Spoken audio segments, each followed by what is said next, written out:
दोस्तों, आज की कहानी है माँ बाप की गलती क्यों भुगतनी पड़ी छोटी सी बच्ची को। सुबह के 7:30 बजे जब निधि स्कूल के लिए तैयार हुई तो चुपके से ऊपर मम्मी के बेडरूम में गई। धीरे से डोर सरकाया, देखा तो सारा सामान बिखरा पड़ा था। नीचे ड्राइंग रूम में आई तो पापा सोफे पर बेसुध सो रहे थे। अपने रूम में आकर उसने अपनी गुल्लक में से 50 रुपए निकालकर पॉकेट में रख लिए। बैग उठाकर बस के लिए निकलने लगी तो काम वाली आंटी सरोज ने निधि को आवाज़ लगाई कि निधि बेटा, आलू का पराठा बनाया है, खा लो। निधि ने मायूस नज़रों से सरोज आंटी को देखा। नहीं आंटी, भूख नहीं है। सरोज ने ज़बरदस्ती टिफ़िन उसके बैग में डाल दिया। निधि स्कूल के लिए निकल गई। सरोज सोचने लगी, बेचारी छोटी बच्ची साहब और मैम साहब के रोज़ के लड़ाई झगड़े से इस तरह 13 साल की उम्र में कितनी बड़ी हो गई है। कहने को सरोज घर की एक कामवाली थी, लेकिन निधि को अपनी जान से भी ज़्यादा प्यार करती थी। सरोज पिछले 10 सालों से नेहा व नरेश के यहाँ काम कर रही थी। दोनों मल्टीनेशनल कंपनी में ऊंचे पदों पर कार्यरत हैं। निधि उनकी इकलौती बेटी है, किसी चीज़ की कोई कमी नहीं है, पर हर समय दोनों एक दूसरे से लड़ते रहते हैं। नरेश पिछले कुछ समय से नेहा से तलाक चाह रहा है और चाहता है निधि की जिम्मेदारी नेहा उठाए और नेहा निधि की जिम्मेदारी नरेश को देने के साथ साथ जायदाद में हिस्सा भी चाहती है। इस कारण दोनों लड़ते रहते हैं। बच्चे की जिम्मेदारी कोई नहीं लेना चाहता, इसलिए दोनों एक दूसरों के लिए अपशब्दों का इस्तेमाल भी करते हैं, जिसमें नरेश निधि को अपनी संतान ना मानने का दावा करता है। निधि बेचारी स्कूल से आकर अपने कमरे में दुबक कर बैठ जाती, केवल सरोज आंटी से ही बात करती। रोज की तरह नेहा और नरेश ने नाश्ता अपने अपने कमरे में किया और ऑफिस के लिए निकल गए। करीब 12 बजे स्कूल से कॉल आया कि जल्दी हॉस्पिटल पहुंचो, निधि को चोट आई है। हॉस्पिटल पहुंचकर पता चला कि निधि ऊपर की सीढ़ियों से गिर गई है। आईसीयू में रखा गया है। ऑपरेशन की तैयारी हो रही थी। सिर में बहुत गहरी चोट आई थी। ऑपरेशन शुरू हुआ, पर जिंदगी और मौत से हार गई निधि। आखिरकार निधि की मृत्यु हो गई। अब नेहा और नरेश चौंक गए। उन्हें ऐसा झटका लगा था कि अपनी सुध बुध ही खो बैठे थे। निधि की दादी भी आ गई थी। बेटा बहू को देखकर नफरत से मुंह फेर लिया।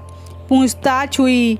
स्कूल के टीचर और स्टूडेंट सभी के बयान लिए गए। यही पता चला कि बैलेंस बिगड़ने से नीचे गिर गई। अब निधि की 13वीं निपटने के बाद नरेश ने अपनी मां को रोकना चाहा, पर उन्होंने आंखों में आंसू भरकर कहा, तुम दोनों खूनी हो। तुम दोनों की जिद मेरी पोती को खा गई। मैं उसे अपने साथ ले जाना चाहती थी, पर तुम दोनों ने उसे अपने गुस्से का सहारा बना लिया और उसकी जान ले ली। माँ यह सब कहकर चली गई। सरोज तो तब से सदमे में थी। फिर उसने जैसे तैसे होश संभाला और नरेश और नेहा से कहा, मैम साहब, मैं अब यहाँ नहीं रह पाऊँगी, ना ही इस घर में काम कर पाऊँगी। इस घर की दीवारें मेरी निधि की सिसकियों से भरी हैं। उसे मैंने कभी अपनी गोद में तो कभी छिपकर रोते हुए देखा है। मेरा मन किया कि उसे लेकर भाग जाऊं, पर मैं डरपोक थी, ऐसा नहीं कर सकी। अगर चली जाती तो शायद आज निधि जिंदा होती। नरेश और नेहा के पास अब शायद कहने को कुछ नहीं था। जैसे जैसे दिन बीत रहे थे, उनका लड़ाई झगड़ा एक अजीब सी बर्फ़ में तब्दील हो चुका था। उनकी सारी भावनाएं अंदर ही अंदर एक खामोशी में बदल गई थी। संडे का दिन था। बड़ी मुश्किल से नेहा ने निधि के रूम में जाने की हिम्मत जुटाई थी। महीनों दोनों उसके कमरे में कदम नहीं रखते थे। कैसे माँ बाप थे वो दोनों। उसका रूम, उसका बेड, तकिया, उसकी किताबें, उसकी पेंसिल, पेन, स्कूल बैग सब वैसे ही रखा था। अलमारी खोली, उसके कपड़े नीचे गिर पड़े। उसका हल्का ब्लू नाइट सूट जिसे वह अक्सर पहना करती थी। नेहा रोते हुए उसमें से सामान निकालने लगी। तभी उसके हाथ एक ब्लू कलर की डायरी लगी। उसने कांपते हाथों से उसे खोला। आगे के कुछ पेज फटे हुए थे।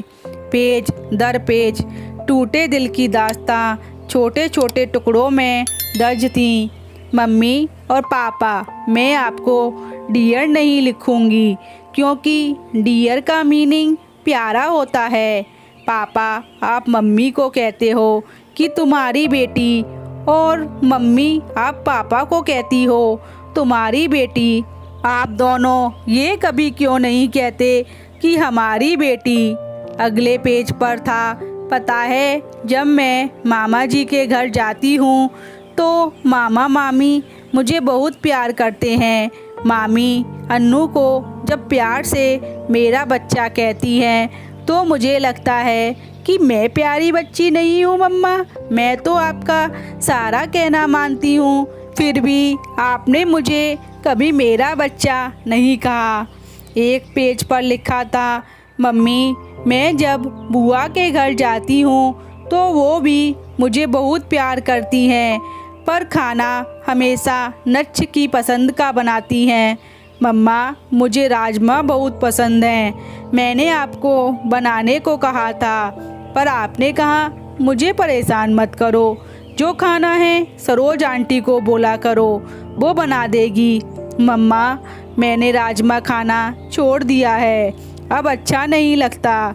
पापा आपके चिल्लाने से बहुत डर लगता है। पापा मैं आपके साथ आइसक्रीम खाने जाना चाहती हूँ। आप कहते हो कि आपके पास फालतू चीज़ों के लिए टाइम नहीं है। पापा मैं जब भी कुछ भी कहती हूँ तो आप यही कहते हैं कि फालतू की बातें मत किया करो। पापा जब चीनू मासी और मौसाजी मुझे और विपुल को आइसक्रीम खिलाने ले जाते हैं तो वो कभी ऐसा नहीं कहते। पता है मम्मी, मैं अपने घर से दूर जाना चाहती हूँ, जहाँ मुझे ये सुनाई ना दें कि निधि को मैं नहीं रखूँगी, जहाँ पापा के चिल्लाने की आवाज़ सुनाई ना दे। पापा अगर मैं बड़ी होती तो मैं आप दोनों को कभी परेशान नहीं करती, मैं खुद ही चली जाती। मैं आप दोनों से बहुत प्यार करती हूँ पापा, आप दोनों मुझे प्यार क्यों नहीं करते। एक पेज पर था, I love you Saroj aunty, मुझे प्यार करने के लिए, जब मुझे डर लगता है तो अपने पास सुलाने के लिए, मेरी हर बात सुनने के लिए। अंतिम पेज पर था, दादी आई लव यू, आप मुझे यहाँ से ले जाओ, आई प्रॉमिस मैं कभी तंग नहीं करूँगी। नेहा डायरी को सीने से लगाकर ज़ोर ज़ोर से रो पड़ी। नरेश भी उसकी आवाज़ को सुनकर आ गया था। नेहा ने डायरी उसे पकड़ा दी। पेज दर पेज पलटते ही उसके चेहरे के भाव बदलते जा रहे थे। वह खुद को संभाल नहीं पाया, ज़मीन पर बैठ गया। नेहा रोते हुए बोली, नरेश पता है वो एक्सीडेंट नहीं था, वो एक आत्महत्या थी, सुसाइड था। जिस रिश्ते को हम बोझ समझते थे, हमारी निधि ने उससे हमें आज़ाद कर दिया। नरेश हम दोनों ने अपनी बच्ची का खून किया है।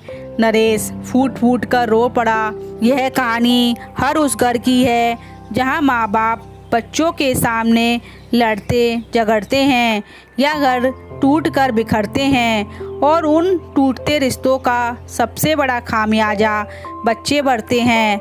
अगर आप अच्छी परवरिश नहीं दे सकते तो आपको बच्चे पैदा करने का या उनको जन्म देने का कोई हक नहीं है। अच्छी परवरिश का मतलब रुपए, पैसे, सुख सुविधाओं का होना नहीं है। इसका मतलब है कि आप बच्चों को जब ज़रूरत हो तब उनके पास हो और उनके कितने करीब हो। तो दोस्तों, आज की कहानी आपको कैसी लगी? पसंद आई तो चैनल को लाइक, सब्सक्राइब और शेयर ज़रूर करें। धन्यवाद।